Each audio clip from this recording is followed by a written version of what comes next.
Okay.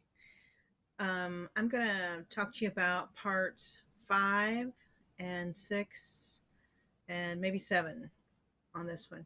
Remember, there's a link right here to that slideshow that has the iron sulfur lab, but also a periodic table for your use, or you can use one that is online. Okay, I hope that opens up to the slide it's supposed to. It's supposed to pop on down. There we go. There it is. It just takes a minute to load, apparently. Okay, so we'll have that open to use here in just a moment. All right. So I'm going to scroll down to part 5. I may make this in different forms, so we may not have to go down. It may be too much to do all at once. So I think I'm going to make parts 1 through 4 in one Google form, and then parts 5, 6, 7 in another. Okay. So part 5 asks for you, what group or family do the following elements, what are they found in? And what that's talking about is what group number at the top. Okay, so there's 1, 2, 3 through 12. So these are all metals.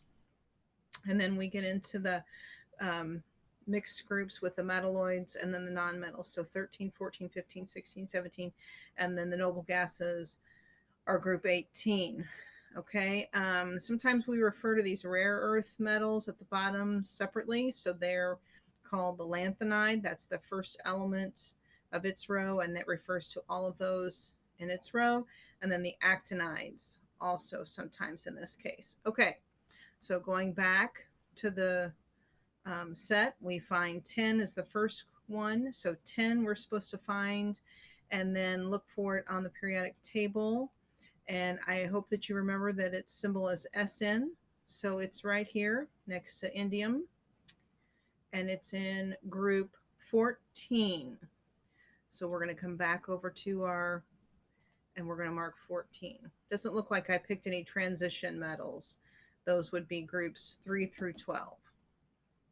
Okay, xenon, we're going to look back, and we're going to see that that xenon is in group, right there it is, in group 18.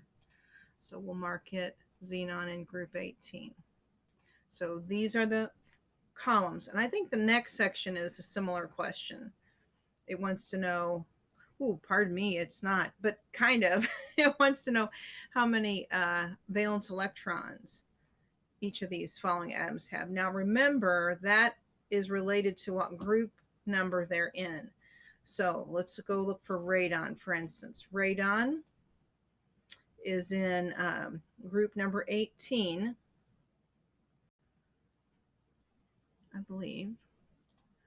Is that right? It's hard for me to see. I'll have to move my picture. Loading, loading. Come on before we run out of time. Any day now. Okay, radon is right here. Now remember that the number of dots we gave for the dot diagrams, group 1 has 1 dot. That means there's 1 valence electron, 1 outer ring electron. Group 2 has 2 outer ring electrons. Group 13 has 3 outer ring electrons. Group 14 has 4. Group 15 has 5 dots, outer ring electrons. Group 16 has 6. 17 has 7. 18 has 8. So we're going to go back to our question, and we're going to mark 8 outer ring electrons. At beryllium, let's go back to the periodic table. Beryllium is in group number 2. So whatever family it is, it has 2 outer ring electrons. So mark that one too. Okay, I'm about to lose my time.